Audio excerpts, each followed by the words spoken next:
Hey gorgeous, this is episode number 243 with the wonderful Anita Nielsen. Hi, this is Anita Nielsen. You're listening to Heart Sells podcast with Christine Shlonsky.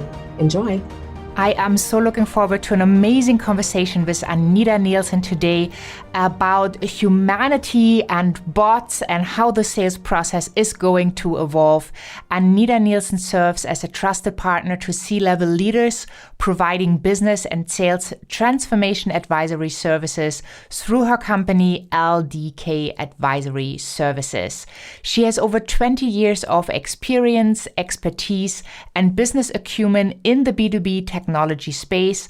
Anita is recognized as an industry thought leader and is the author of Beat the Bots: How Your Humanity Can Future-Proof Your Tech Sales Career, which was named one of Book Authority's best sales books of all time. I'm so super excited to have the conversation with Anita, so let's get started. Well, I am so super excited to have Anita on the show today. Welcome. Thank you. I'm excited to be here. Yeah, I love the title of your book. We have to start with a book. Let's do it. Let's do it. Yeah, because it really gives you the idea of humanity, so to speak, of being human in the sales process. It's called Beat the Bots. And sometimes we do feel in a sales conversation like the person is a bot, which yes. depends on the quality. Tell us a little bit about it. Why did you have the idea to write the book? Like, what was maybe the challenge or the frustration that led to that piece of work? Yeah, I think there was many things. I've been working in sales and sales support for many, many years. And I think over time, I've seen the role change so much, and the requirements and the needs of a salesperson have changed. Fundamental things haven't, but in terms of how much they need to know, what they deliver, and technology has been a huge part of it. So as technology has gotten more sophisticated, traditional salespeople that aren't doing something differentiating, they're getting more and more scared. And that on top of the fact that I was reading several different pieces of research that said, by 2020, 50 million salespeople are going to lose their jobs, B2B salespeople. And I just got very annoyed with that. And I said, that is not true. That's not the full story. And so that just was always in the back of my mind. And then flash forward, I was doing a customer ride-along with one of my clients. I'm an embedded coach, so I get to actually go into their customer calls with them, which I love. And we finished the meeting. It went really well. We walked out of there and we went to go have a drink. And so as we're having a drink, debriefing the meeting, it was just a really good conversation with this sales rep. And I call him Neil. He's also in the book. But, as a couple more drinks came in, we started talking more about, personally, like what's our goals and things like that. And he shared with me, he really opened up and he said, I'm nervous. Things are changing. It's like, robot can do what I do if I don't do it differently. And he'd always been a high performer. He never had to worry about anything. And now he was scared that he was going to have to tell his wife, who hadn't worked in 10 years, to go back to work. And that's going to really hurt his confidence. Like psychologically, that's a big blow as the provider. So of course, hearing that and some of the other things that he was worried about, my empathy sensor just went crazy. I was like, oh man, this is happening to all my guys out there, my gals, the salespeople that I work with and serve. So that's what finally motivated me to do it, to actually bite the bullet and go through the process of writing the book. It took about a little bit over a year. But now looking back and getting the response and feedback from my audience, which is sales professionals, now I can say it's all worth it. Going through it, I probably wouldn't have said that, but now I absolutely can. Yeah, well, I guess it's the same writing a book and then selling. It's like all these ups and downs. Yes. The no's, the yes, the maybe. How do you deal with it? Like sticking to it and trusting that the process will somehow work out, right? Exactly. And it did for me, right? It was just sticking to the process, which that was a challenge for me anyway, sticking to the process. But it was educational experience, but it was also just a labor of love. I think for me, I joke about it, but I truly believe this book for me is like a love letter to my salespeople out there that I work with, and even the ones I don't work with. It's like, you guys, this is what you have to do. I want you to win in the long term. So let's get these things in your mind and help you do that. Yeah, I love it. And, speaking of like writing this love letters, one of your amazing readers and someone who follows both of our work that we are putting out is June. And he actually also put us together. June, thank you so much. Yeah, you're a rock star. And Yeah, exactly. So that's why we can have the conversation, because people share about their experience in such a beautiful way that it inspires others. That's right. And people love to hear from others, right? People love to hear from others what they're using and what's working for them. So it's awesome that we were able to connect. yeah, totally. So when we talk like sales in general, because it's not just the professional salesperson that needs support, it's also all these entrepreneurs who going into business for themselves and think they can make the world a better place with their wonderful gifts and really enjoy freedom and lifestyle and, all the reasons why they went into business. And then they figure out, oh, all of a sudden now I have to sell my offers, like I have to sell my products and services. And usually it doesn't feel good because they are fearful of having to be like the pushy person or the person that uses all the tactics and strategies to get the sale into the door. Can you speak a little bit to those emotions and what you have seen and experienced, and how people can actually have a better experience when they are selling? Yeah, I love that question. So, for entrepreneurs in particular, I think when we come out, and I'm one too, right? I'm a solopreneur, I guess you would call it. And when even if you've sold in the past, it's still difficult because now you're not selling a product. What you're doing is essentially you're selling yourself, right? Even if you're the leader of a startup. Now we know that it's the visionary that runs a startup. That's what sells the company, right? Everything else follows the process and, sales professionals. But I think that's the thing I would want people to remember is, who you are and what you stand for is your biggest sales tool. So use that. Don't go in trying to be somebody else. Don't go in trying to follow some sales methodology that you read that's 10 pages long. Don't do it. Go in, be yourself. Let your passion as an entrepreneur, let your passion that got you there help drive the sales conversation. And people love that. People want to hear that passion. And passion resonates, right? When you go in and you are reading a sales pitch, that doesn't resonate. The passion, the stories, all those things, that matters. And I say even to sales professionals that are in B2B tech, I say, guys, you have to, who you are and what you stand for, that's what matters. And you have to find a way to take that and make it meaningful and valuable to your customer. So in either case, I think it boils down to authenticity and a genuine desire to help customers be more successful through using whatever it is that you're selling. Yeah, I totally agree. So what would you say to people that might be in the position that they struggle and that they really need the, finances, the reward pretty fast because, maybe in the sales position, they haven't sold for quite a while. So their job is at risk. And then as an entrepreneur, well, if you don't sell, the same thing, it's not your job, but you probably have to fire yourself or go for a job. Yeah. What would you say about that shift of the mindset? Because it's so much more difficult to then come in and just serve and be yourself when you have all these concerns running in the back of your head. Yeah, when you're running a business, there's 8,000 different things that you're doing at any given point in time. And I think for me, I kind of learned this a little bit the hard way. So I started off on my own. I'll just share my story. And I was doing everything. I mean, I got my first couple customers and I was loving serving them. And then I was trying to build my website in the background, doing it myself, all DIY. And then, flash forward 3 years later, all my business was by referral, 100%, which was amazing. And I took all different kinds of business. But then I sat down and thought, you know what? You don't have a really good marketing strategy. Like, it's been a blessing that I've had these referrals and been able to get customer after customer, but it needs to be a lot more than that. And so way far late in the process, I sat down and decided to work on those things. But what I realized quickly was in order to do those well, I had to outsource. I had to hire people that were able to help me do that. Just like I asked people to bring an outside consultant in, me to help them, it was the same thing. So early on, I think it's important to make those investments when you do have the cash, because later on, you've got the hustle. It's 100% hustle. It's making the calls. It's reaching out to people, and it takes fire in your belly, and you can't get distracted from that. So you have to have a system in place early on and have people that know what they're doing, do the things that you need, and you focus on what you're really good at. And if you're an entrepreneur, learn how to sell if you don't already know. Yeah, I think that's one of the most important tools, even if you're not an entrepreneur. Like if you really know how to sell, you'll be better off in any situation.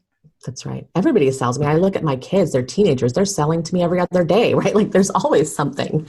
But yeah, and then when you have those skills, which to me at the end of the day, it really is people skills. I think, that's what it boils down to, is the ability to communicate with people and to inspire people and motivate people. It's all those things. And once you get good at those things, I think it doesn't matter what you're selling, you're going to be able to sell it. And again, that's a function of who you are and what you've learned along the way. Yeah. So when you look back in your life, do you remember the very, very first thing that you ever sold? Like not necessarily in a professional setting, like ever. Yeah. So ever, I was one of these kids who everyone thought was going to be a lawyer. So I was always trying to sell something. But I think probably the thing I remember most is when I was in high school, I worked at a retail. It was like a women's clothing store. And back then there was no internet. So people had to come in and buy their clothes there. And I was just doing it as a part-time job. But I think that was probably the first time when I realized that I'm selling. I didn't even know at that point, it was just, I'm going to be working at this store and doing a job. I didn't realize that that was the act of selling. And I realized I was really good at it. So I think I was very lucky that my earlier experiences with sales were so positive, because I think a lot of people who don't do so well in the beginning give up on it. And I think it's a profession where you have to kind of stay at it. Yeah, totally. Yeah, it's the consistency that makes it happen. Yeah. And it's even in working in, and I look back on this now, even working in that retail environment, I had a different approach than majority of the people there. Like they would say, "Oh, can I help you?" And I would see a customer reaching to a certain dress, for example, and I'd say, "The hanger doesn't do that justice. You really need to try that on," right? And it was genuine. I wasn't going in there to sell them. I was telling the truth that this looks much better on, and people respond to that. And so before I knew it, I was beating the people that were full time in that job, and I was like, "Hey, I might be onto something here." But I wasn't smart enough to recognize it then still. So I kept on going, and I ended up wanting to go to med school and all these. It took me a long journey to figure out where I belong, but here I am. Yeah, awesome. And do you remember the first time where you then received money, and how did it feel? So the first time I received money was probably just before that. In high school, I was a swim guard. And so I got my first paycheck, and it was amazing. I mean, my parents had funded everything in my existence till that moment. And it was like $300 or something ridiculous for a month and a half. But it was the most proud moment, because I knew that this was something that I put in the effort and work to get, and it was mine. And it also shifts the way you think about money, right? When you earn your own money, now it's not so much, "Hey, mom and dad, can I go buy this?" Now it's, "Well, I worked so hard for that. Do I really want to spend it on that?" So that's one of the things I'm looking forward to with my children, is putting them to work, because I think that's when you really recognize the value of money and what it takes to get it. Yeah, that's so cool. So has it been always then easy for you to ask for the sale because it came so natural? Yeah, it's hard for me to ask for the sale even today, because again, for me, I'm a consultant. I sell myself. And so there's always a moment where I'm like, "Oh, God, this should be a no-brainer for you by now, right, Mr. Customer, Mrs. Customer?" But I do have to ask for it. And so that's something I've had to train myself on over the years, because that wasn't natural to me, because I just go talk to someone and I'm selling, and I don't even know I'm doing it, which is such a blessing, but also a curse, because then when you have to put discipline behind it, it takes a lot of work. And that's the part that I've been probably working on most over the past couple of years. Yeah. Thank you for sharing that. Yeah, no problem. And so when you ask for the sale, do you think that is something everybody needs to do, no matter how good they are? I don't think that you have to. I think there's a natural way in a conversation where there'll be a moment where that customer realizes that they have to make that purchase. And it's like they have to be able to answer certain questions. And I coach this to my sales professionals as well.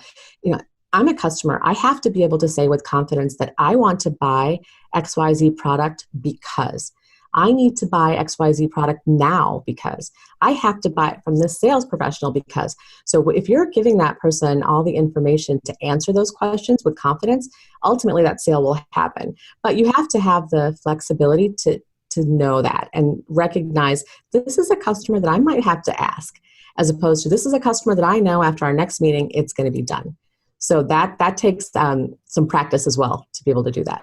Yeah, because I have seen in the past that people forget about it to ask, right? Yes. They have this wonderful conversations or they teach whatever they teach in their webinar, and then they Yes. don't ask. They don't, and people don't even know that they have an offer. That's right. That's right. And that happened to me. I mean, earlier on, it was like I would go to a conference, for example, and I'd give my card and I'd talk to someone. And then I would think about it. It's like, why didn't I just say, hey, let's set up a meeting? Or, why don't I follow up that way? But then I realized I was doing it. And so then I said, okay, this call, you have to ask at the end of this call. And so you kind of train yourself, I think, over time. But it is really important and it's easy to forget. And especially if you're someone who is, who isn't as confident doing something like that. I mean, some people are born hunters and they have no issue going in and saying that. But I think when you're selling yourself, you're more vulnerable. And it's different to feel like someone's rejecting you. So I think there is some fear probably there. But once you know that that fear is there, you know that you have to work around it. Yeah. So how did you work around it? I mean, it was just tell yourself, it's like, you don't have a choice. You chose this. You want to do this. You know that your message matters. So go do it. I mean, go ask for the sale. And the other thing for me was I knew that if I went in there with these customers, I would make them successful. That's always my mission. And if there's somebody who I talk to that I don't feel like I can do that, then I'm kind of done with that conversation. I just won't bother. And I'm really good at qualifying, right? I think at that point. But it's just, you have to tell yourself that this is what you do now, and this is your role. So if you want to be successful and if you want to do the things you love, you got to ask for it. So that's kind of how I train myself to do it. Yeah, that's so true. And I think that's something we all need a reminder. Yes. Well, sometimes. Yeah. So we talked about high impact questions. Yes. I just love that. Can you share a little bit? And then also we will have a link in the show notes in the resource section to actually get to some high impact questions that you provide us. Why is it so important to have these questions in the first place? Yeah, so high impact questions are interesting. I think whenever we go into sales, almost all of us learn the minute we carry the bag, we go to our first sales training and it's like, don't ask closed-ended questions. You have to ask open-ended questions. We all know that, but open-ended questions they can help you get more than a yes or no, but they aren't necessarily always going to get you a lot of information unless you're strategic about it. So for example, if I'm an IT technology salesperson and I go sit down with a leader within a company and I could say something like, who reports to you? Right? That's an open-ended question. Now they've got to tell me, right? And that would give me some answers. But if I did that differently and I said, help me understand your organization, your role in the organization. So now they've got to tell me who they are. They've got to tell me who they report to. They've got to tell me who reports to them. So it's just thinking that way of how can I ask this different to get me something more? Now, what ends up happening when you ask that kind of question is emotions seep in.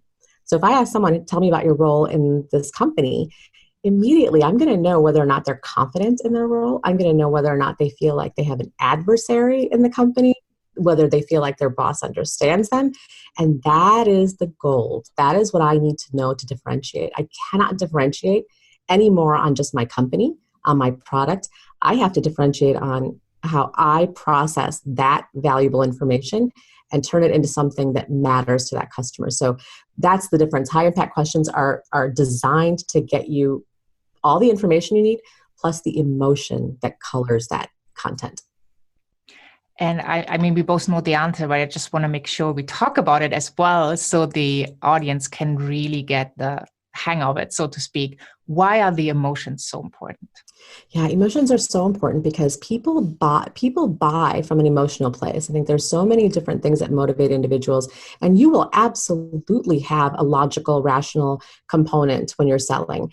But the emotion is the most powerful piece of it. And I think that's been proven time and again. However, you have to have both. At the end of the day, though, if you have to choose which one you really got to work hard on, that's the emotional piece, because you've got content, you've got specs, you've got features and benefits that you can tell that customer about. But if you don't know who that person is and whether or not they're looking for a new job or they're, trying to get a promotion, you can't differentiate. That's the kind of knowledge you need. And people buy on emotion and they rationalize it after the fact. They find reasons to justify that purchase.